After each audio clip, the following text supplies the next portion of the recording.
And with that, we'll bring in a man who has multiple degrees from MIT, including a PhD in biological engineering. Welcome, Dr. Shiva. So nice to have you on the show today. Great to be here, Christina. Hope you're well.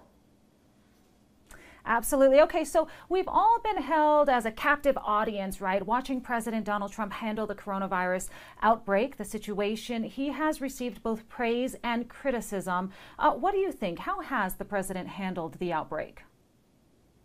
Well, he's handled, as the best he could, given the fact that he's surrounded by sharks and people who are not really advising him well on the science side of it. What I'm talking about is Fauci.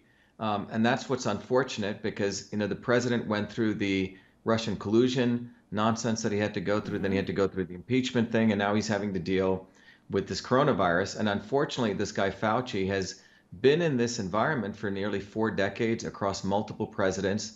And he's essentially embedded into the scientific establishment, which has created an unfortunate lie about the immune system and an unfortunate lie about the solution to something like this called a coronavirus, or more importantly, infectious disease, without any real emphasis, which is a real issue, about the fact that it is a overactive, dysfunctional, weakened immune system that overreacts, and that's what causes damage to the body.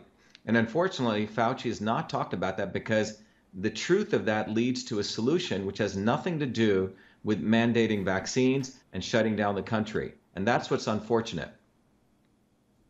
Absolutely. And I'm glad you said solution. I'm going to get to that a little later in the discussion. But many people, you are talking about Dr. Fauci right now. Many people are questioning both Dr. Fauci and Dr. Birx when it comes to these models that continue to change and their motives, which you kind of touched on a little bit. What is your take on these doctors that are advising the president and why they're advising him the way that they are?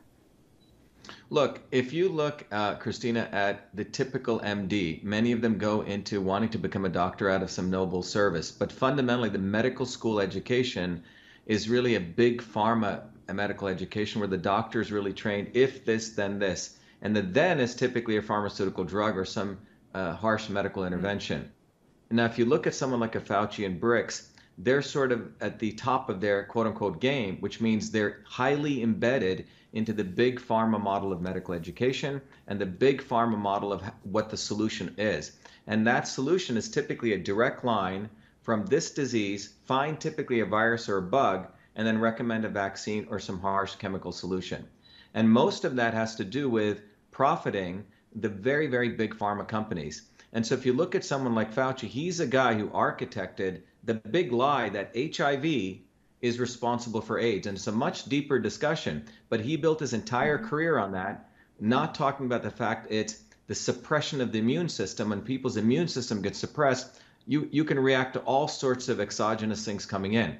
So this gentleman, and by the way, he prides himself on connections with Hollywood and Elton John and all this. And I think there's a group trying to make him the sexiest man alive on people. But you're talking about a guy who's embedded into the deep state. And he's your typical example of the worst of the modern scientific establishment.